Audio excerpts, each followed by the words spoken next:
नमस्कार दोस्तों, आपका बहुत बहुत स्वागत है आद्या क्लासेस के इस ऑफिशियल यूट्यूब चैनल पर। और दोस्तों आपको पता ही है कि हम हमारी एक सीरीज जिसका नाम दिव्यास्त्र है वो पढ़ रहे हैं।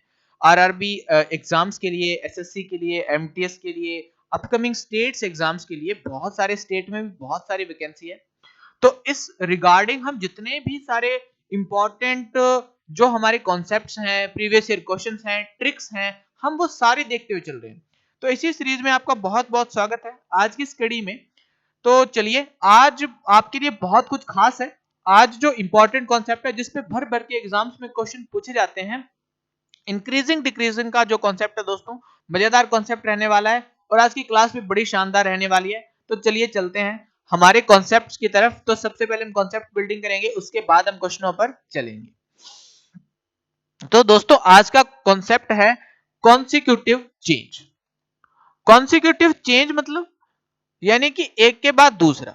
एग्जाम्पल के तौर पर मैं आपसे बोलूं कि मेरे पास 100 रुपए है, इसको पहले 10% क्या कर दो, इंक्रीज करके दे दो मेरे को। तो आप कहेंगे कि 100 का 10% निकालेंगे जी। ठीक है, ओके, निकाल लिया तो निकला 10 रुपए। अब 100 में आप मुझे 10 रुपए ऐड करके दे दोगे, 110 रुपए, तो ये बढ़ गया। ओके, ये एक बेसिक तरीका जो हम स्कूल में करते आ रहे थे, बट हमें एग्जाम्स में ऐसे करना है? नो, हमें एग्जाम्स में जल्दी करने होते हैं तो बहुत सारी चीजें सीखनी पड़ेंगी। अब अगर मैं आपसे कहूं कि दोस्तों 100 रुपए है, पहले इसको 10% इंक्रीज करो, फिर इसको एक और बार इंक्रीज करो, अब बताओ कितने लगेंगे। तो आप बोलेंगे सर ये तो 110 निकले थे, फिर 110 का और 10% निकालेंगे, ये 11 रुपए हो जाएंगे। 110 और 11 रुपए ऐड करके हम आपको 121 रुपए दे देंगे। तो अगर मान लो ये 3 बार आ जाए तो क्या हम ऐसे करते रहेंगे? नहीं, हमारा सारा समय तो इसी में चला जाएगा फिर। तो हम इसका कॉन्सेप्ट सीखते हैं। तो जब भी परसेंटेज कॉन्सिक्यूटिव तौर पर चेंज होता है, कॉन्सिक्यूटिव चेंज पर तो मतलब जब भी है ना हम एक के बाद दूसरा करें, तो इसका जो फॉर्मूला है,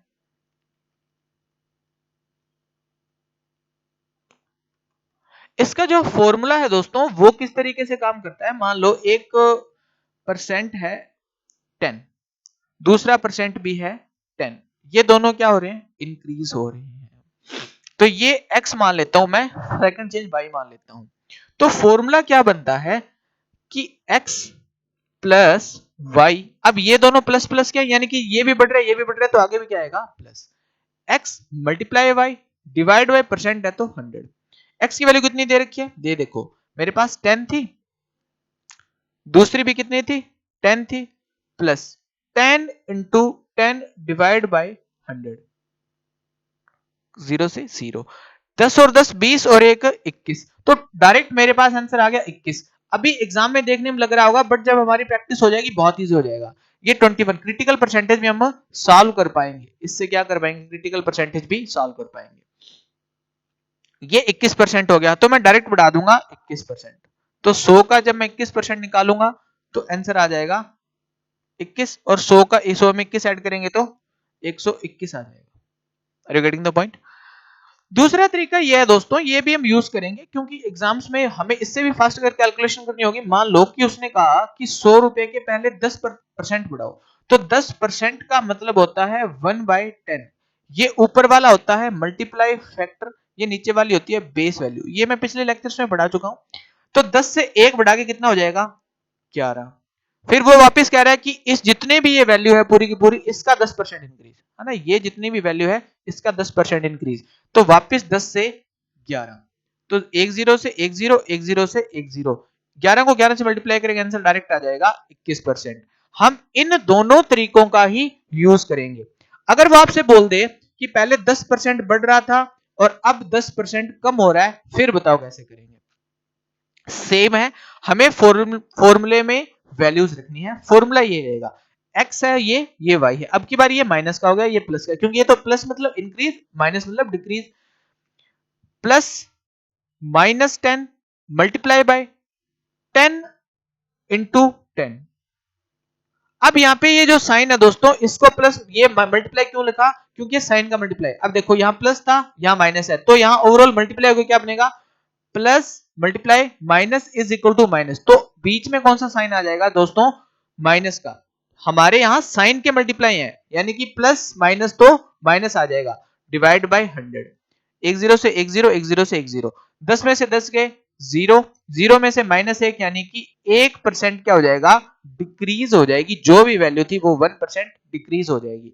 और शॉर्ट ट्रिक बता देता हूं, शॉर्टकट बता देता हूं। शॉर्ट ट्रिक ये है दोस्तों, जब भी सेम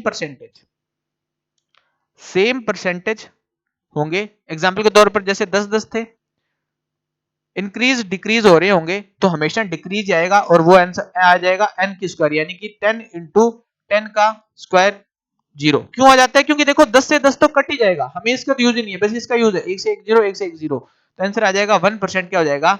डिक्रीज। आप एग्जाम में टाइम बचाने के लिए इसका यूज कर सकते हैं। तो मैं उम्मीद करता हूं कि आज का फॉर्मूला आपको समझ आ गया होगा कि जब भी दो बार चेंज किया करते हैं तो एक तो ये फॉर्मूला है, एक हमारा ये तरीका है बेस वैल्यू, यानी कि 10 से पहले किया 11, फिर जो भी था 10 से किया 11 और एक जीरो से काट दी, आंसर क्या आ गया? 121। अब मैं आपको क्वेश्चनों के मीडियम से, क्वेश्चनों के माध्यम से ज्यादा समझ आएगी, तो चलिए क्वेश्चन करते हैं। वो क्या कह रहा है कि एक संख्या को पहले 10% कम किया जाता है, एक संख्या को क्या किया जाता है? 10% कम, यानी कि 10% डिक्रीज, और फिर परिणामी संख्या को 20% कम किया जाता है, इनके ओवरऑल क्या किया जाता है? 20% डिक्रीज। ठीक है, चलो, तो अंत में प्रतिशत कमियां क्या होगी? हमें फॉर्मूला रखना है x plus Y, x into Y, जो भी साइन था। मेरे पास वो कह रहा है माइनस का 10%, माइनस का 20, माइनस माइनस को मल्टीप्लाई करते हैं तो प्लस बनता है दोस्तों, तो प्लस आ जाएगा। 10 इंटू 20 डिवाइड बाई 100। ठीक है, एक जीरो से एक जीरो, एक जीरो से एक जीरो, माइनस के 10 और माइनस के 20, माइनस के 30 हो गए, और ये बच गया प्लस का 2। तो माइनस के 30 में से 2% क्या 2 जाएगा तो बचेगा माइनस के 28। अब माइनस लिखा नहीं हुआ, बट माइनस 28% का मतलब है 28% डिक्रीज हो जाएगी। तो अंत में कमी प्रतिशत, तो इसमें क्वेश्चन में ऑलरेडी लिखा हुआ है क्या? कमी प्रतिशत। तो कमी प्रतिशत क्या आ जाएगा? 28% आ जाएगा कमी प्रतिशत। इस फॉर्मूले की हेल्प से आप क्वेश्चनों को जल्दी कर पाएंगे, इसमें कोई दो राय नहीं है। चलिए नेक्स्ट स्लाइड की तरफ चलते हैं। ये मैं उम्मीद करता हूं समझ आया होगा। वो कह रहे हैं एक संख्या में पहले, देखो इसमें 3 चेंज है ना, पहले वो कह रहा है कि एक संख्या में 30% की क्या हुई? कमी हुई, 30% डाउन गया, फिर 30% की वृद्धि हुई, यानी कि 30% अप गया, फिर बाद में क्या हुई? 10% की कमी हुई।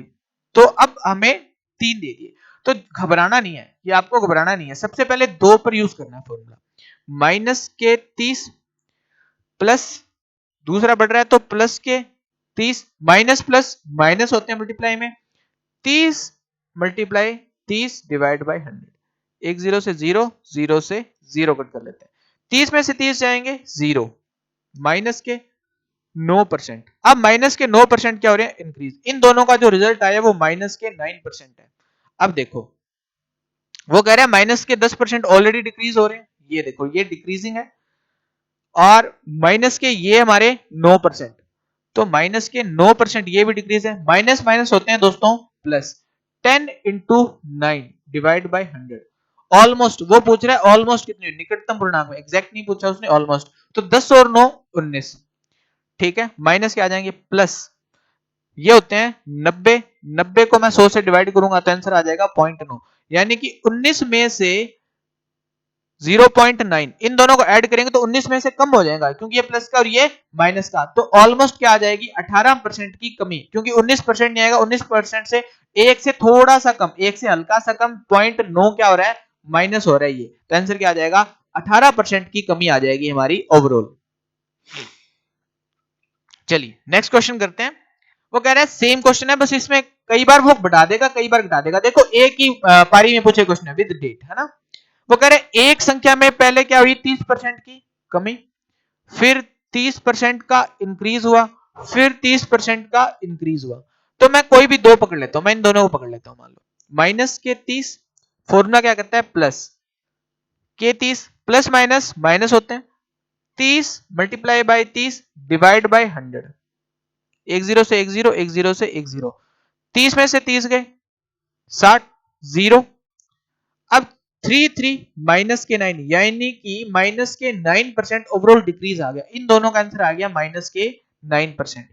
अब देखो 30% डिक्रीज कर रहा है तो प्लस, माइनस का 9%, माइनस प्लस। अब देखो ये प्लस आएगा या माइनस, इसका डिसाइड देखो कैसे करना है। प्लस इंटू प्लस होते हैं हमेशा प्लस, प्लस इंटू माइनस होते हैं माइनस, माइनस इंटू माइनस होते हैं प्लस। बाकी तो एक, अगर एक भी प्लस आ गया तो चेंज, एक माइनस प्लस है तो माइनस, प्लस प्लस है तो प्लस, माइनस माइनस है तो प्लस। अब देखो यहां पे क्या आएगा, प्लस आएगा या माइनस। इसमें ये साइन बहुत इंपॉर्टेंट है दोस्तों, साइन बहुत ज्यादा इंपॉर्टेंट है। तो हमें क्या करना है, ध्यान से डिसीजन लेना है। हमारी एक गलती हमारे फ्यूचर को खराब कर सकती है। तो 30 में से 9 जाएंगे। अब मैं साइन लगाऊंगा माइनस का, 30 मल्टीप्लाई 9 डिवाइड बाई 100। 30 में से 9 जाएंगे, कितने बचेंगे 21, ठीक है, माइनस 9 थी, देखो एक जीरो से एक जीरो, 2.7 बचेगा।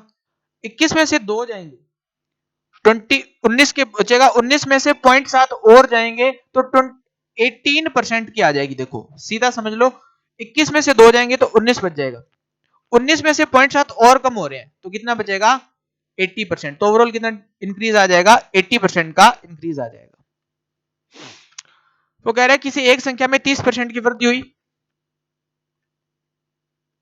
फिर 30% की कमी हुई, फिर दोबारा 30% की कमी हुई, ये चल रहा है।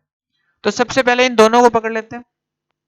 ये क्वेश्चन 30% वाला घुमा घुमा के बार बार हर पेपर में अलग अलग तरीके से पूछा गया। तो सबसे पहले प्लस 30, फॉर्मूला क्या कहता है, minus 30 plus minus minus 30 into 30 divide by 100। एक जीरो से एक जीरो, एक जीरो से एक जीरो, 30 में से 30 जाएंगे जीरो, 3 3 होते हैं 9, तो 9% की क्या आ गया, डिक्रीज आ गया। अब देखो अब इन दोनों पे ऑपरेशन लगाना है, माइनस के 9% प्लस, या तुम माइनस ही लिख लो चलो, माइनस के 30%, है ना। ये थोड़ा सा इजी कर देता हूं, माइनस के हमारा 9% आया था, क्योंकि जब मैंने प्लस 30 और माइनस 30 पे ऑपरेशन किया तो निकल के बात आ रही है कि माइनस के 9%। ये दोनों सॉल्व हो गए। अब मेरे पास बच गया कि लास्ट में ये कह रहा है 30% की और कमी हुई, 30% की क्या हुई, कमी हुई। तो माइनस के 30% माइनस के 9%, माइनस माइनस होते हैं प्लस, ठीक है, 3 इंटू 9 डिवाइड बाई 100। 3 और 9 कितने हो गए, माइनस के 39, और ये कितने होते हैं प्लस के 2.7। 30 में से अब देखो 39 में से 2 जाएंगे, कितने बचेंगे 37, 37 ऑलमोस्ट, 37 में से 0.7 जाएगा तो 36.3 बचेंगे। तो ऑलमोस्ट पूछा है इसने, नियरेस्ट इंटीजर में पूछा है, निकटतम पूर्णांक में पूछा है, तो 36% की क्या हो जाएगी, कमी। अब ये बात ध्यान रखनी है क्योंकि हमेशा क्या था माइनस, इसमें ऑप्शन भी है कि 36% की वृद्धि। तो जल्दबाजी में कई बार हम वे इंक्रीजिंग वाला लगा देते हैं। ये देखो ये बहुत शानदार क्वेश्चन है, जो मैंने दूसरा तरीके का कॉन्सेप्ट बताया था वो यूज करना है। तो सबसे पहले क्रिटिकल परसेंटेज को डिकोड कर लेते हैं। 16.33% कितना होता है, 1/6। फिर उसने 37.5% पूछा है, तो ये 12.5% का 3 गुना है, और 12.5% का मतलब होता है 1/8, तो इसका मतलब होता है दोस्तों 3/8। ये इसलिए लिखा ताकि आपके लिए इजी रहे। वो कह रहा है एक संख्या को पहले 16.33%, तुम सोचोगे यार 16.33% कैसे बढ़ाएंगे, 16.33 की कैलकुलेशन करनी पड़ेगी, फिर इसको 15 में ऐड करना पड़ेगा, बड़ा क्रिटिकल हो जाएगा। अगर तुम ऐसे करने लग जाओगे 16.33 फॉर्मूले से, तो इसमें क्रिटिकल पड़ता है। तो इसलिए दूसरा तरीका बताया कि 16.33 को फिर तुम 15 से मल्टीप्लाई करके 100 से करोगे तो बहुत टाइम चला जाएगा। हमारे पास इतना टाइम नहीं है, तो हम क्या करेंगे, हम करेंगे अलग तरीका, हम हमारे दूसरे तरीके पर चलेंगे और वो बहुत शानदार है। तो देखते हैं दोस्तों कि वो दूसरा तरीका किस तरीके से काम करते हैं। अब देखो वो कह रहा है 16.33 यानी कि 1/6 बढ़ रहा है, तो यानी कि 6 से कितना हो रहा है 7। फिर 15%, मैंने 5% बढ़ाया था, 15% वैसे देख लो, डिवाइड बाय 100, 5 दिए 15, 3/20, यानी कि 20 से कितना हो रहा है, तो अब कम हो रहा है या बढ़ रहा है ये ध्यान रखना है, तो इसने करेगा कम कर रखा है, तो 17%, कितना आ जाएगा 17%, डिवाइड बाय 100। और हमें नहीं पता वो नंबर कौन सा है, तो मैंने मान लिया x है, तो x में पहले इतना इंक्रीज किया गया फिर इतना कम किया गया, इसको थोड़ा सा कम करके लिख लेते हैं।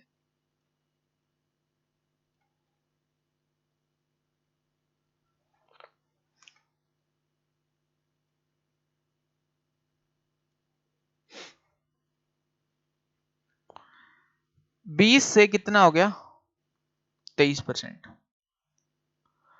ओ सॉरी 17%, इज इक्वल टू 238।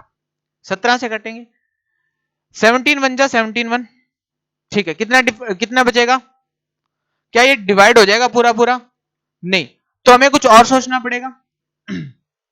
7 से काट के देख लेते हैं, 7 ही कितने होते हैं 21, कितने बचेंगे 2, 7 के कितने होते हैं 28, तो 34 आ जाएगा, और 34 ये 2 से डिवाइड हो जाएगा। अब देखो मेरे पास बच गया 2, 6 और 20, आंसर आ जाएगा 20, 20 को 12 से करूंगा तो 240, तो यानी कि जो नंबर था वो 240 था। इस 240 नंबर का मेरे को कितना निकालना है 12.5, यानी कि 3/8%। 8 के कितने होते हैं 24, तो आंसर क्या आ जाएगा, 30 के कितने होते हैं 90, तो आंसर क्या आ जाएगा 90। नेक्स्ट क्वेश्चन है दोस्तों, वो आपके लिए है, आप अपने तरीके से सॉल्व करिए, आपको जो अच्छा लगे, आपको जो इन दोनों में से तरीका अच्छा लगे उससे सॉल्व करके कमेंट्स में आंसर दीजिए। चलिए मिलते हैं नेक्स्ट कड़ी में, बहुत बहुत धन्यवाद।